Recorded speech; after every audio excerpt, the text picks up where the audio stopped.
नमस्ते दोस्तों। एक बड़ी प्यारी सी बात कही है कि जिसके मन का भाव सच्चा होता है, ज़िंदगी में उसका हर काम अच्छा होता है।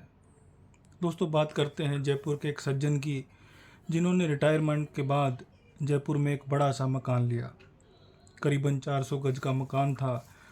उसके पीछे एक बगीचा था और बगीचे में एक आम का पुराना पेड़ था।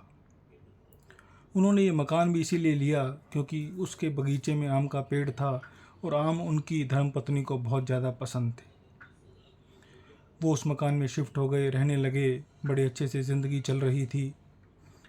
एक दिन किसी दोस्त ने उनको सलाह दी कि आपने ये मकान लिया, बहुत अच्छा मकान है, बहुत अच्छा सब कुछ है, लेकिन फिर भी आपको वास्तु की जांच करवा लेनी चाहिए।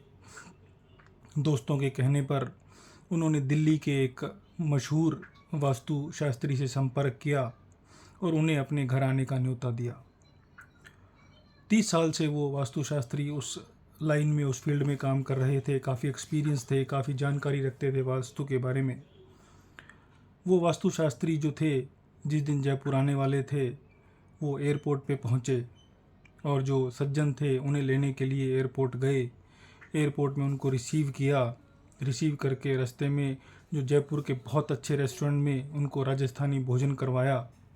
भोजन करवा के जैसे वो घर के लिए चले, रास्ते में गाड़ियाँ ओवरटेक करते हुए जा रही थी और जो सज्जन थे वो हर गाड़ी को रास्ता दे रहे थे। उन्होंने पूछा कि आप इनको सबको रास्ता क्यों दे रहे हो?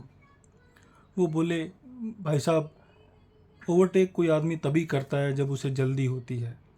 ये लोग जल्दी में हैं, किसी काम से जा रहे हैं, इनका काम हो सकता है मुझसे ज़्यादा ज़रूरी हो, तो मुझे इन्हें रास्ता देने में कोई प्रॉब्लम नहीं है, क्योंकि हम तो आराम से चलेंगे और अपनी मंजिल पर बहुत अच्छे से, आसानी से, जल्दी पहुंच जाएंगे। थोड़ी देर बाद रास्ता कुछ कटा, आगे थोड़ा संकरा रास्ता था। एक गली थी, गली के मोड़ पे एक बच्चा भागता हुआ आया और गाड़ी के आगे से भागकर चला गया। उस भाई साहब ने, उस सज्जन ने अपनी गाड़ी के ब्रेक लगा दिए और गली की तरफ देखने लगा कि कोई और बच्चा ना आ रहा हो। थोड़ी देर में ऐसा ही हुआ, एक और बच्चा आया, उसके भागता भागता और सड़क क्रॉस कर गया। जो वास्तुशास्त्री थे उन्होंने पूछा कि आपको कैसे पता कि यहाँ से एक बच्चा और आएगा? उन्होंने बोला, भाई साहब, जब हम भी खेला करते थे तो हम भी कभी अकेले नहीं खेलते थे, हम भी दो बच्चों के साथ खेलते थे।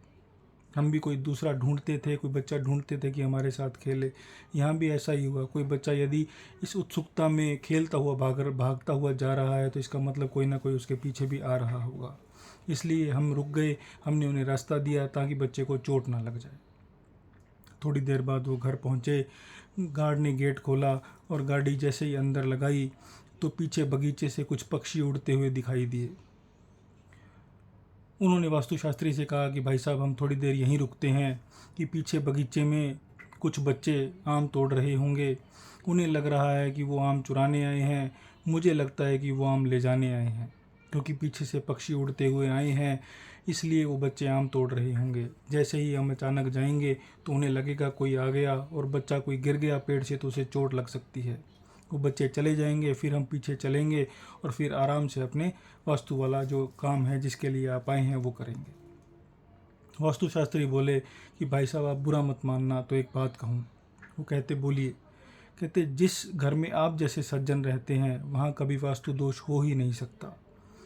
आप अपने से पहले दूसरों का भला सोचते हैं, आप अपने से पहले दूसरों की चिंता करते हैं। जहाँ पर इतने सुलझे हुए, इतने सज्जन व्यक्ति रहते हैं, उस घर में कभी वास्तु दोष हो ही नहीं सकता है। कहते, नहीं भाई साहब, मैंने आपको बुलाया, आप इतनी दूर से आए हैं। वो कहते कि ये तो मेरा अहोभाग्य है जो मैं ऐसे इंसान से मिला जो इतना ज्ञानवान है, जो इतना सुलझा हुआ है। और मैं सच बोलता हूँ कि आप हर चीज़ में इतना सोच के कार्य करते हैं, इतना विचार करते हैं, इतना दूसरों का भला सोचते हैं, तो आपके घर में वास्तु दोष हो ही नहीं सकता। आपने वहाँ इंतज़ार करके धीरे चल के लोगों को रास्ता दिया ताकि लोग जल्दी में हैं तो निकल जाएं। उस बच्चे के लिए इंतज़ार किया ताकि बच्चा रोड क्रॉस कर जाए। यहाँ पे बच्चों के लिए इंतज़ार किया कि कोई बच्चे को चोट ना लग जाए। आपकी सोच इतनी अच्छी है और हकीकत में यही ज़िंदगी की हकीकत है कि जिस व्यक्ति के मन का भाव सच्चा होता है उसकी ज़िंदगी का हर काम अच्छा होता है। दोस्तों, छोटी सी कहानी हमें बहुत बड़ी सीख देती है कि यदि हमारे मन का भाव सच्चा है, यदि हमारी सोच अच्छी है, तो ज़िंदगी में हर काम अपने आप अच्छा होगा। ऐसा हो ही नहीं सकता कि ज़िंदगी में कोई काम अच्छा ना हो। देर सवेर होगा लेकिन ज़िंदगी में हर काम अच्छा होगा। हमें अच्छी सोच के साथ चलते चले जाना है, अच्छी सोच रखनी है, अच्छे कार्य करने हैं। और वो बात जो मैं अक्सर कहता हूँ कि बांटनी है तो मुस्कान बांटिए, ज्ञान तो सबके पास है। मुस्कान बांटते चलिए, अच्छे कार्य करते चलिए और अच्छी अच्छी कहानियों के लिए मेरा चैनल लाइक और सब्सक्राइब करते रहिए दोस्तों। Motivational stories by Sumit Garg. धन्यवाद दोस्तों।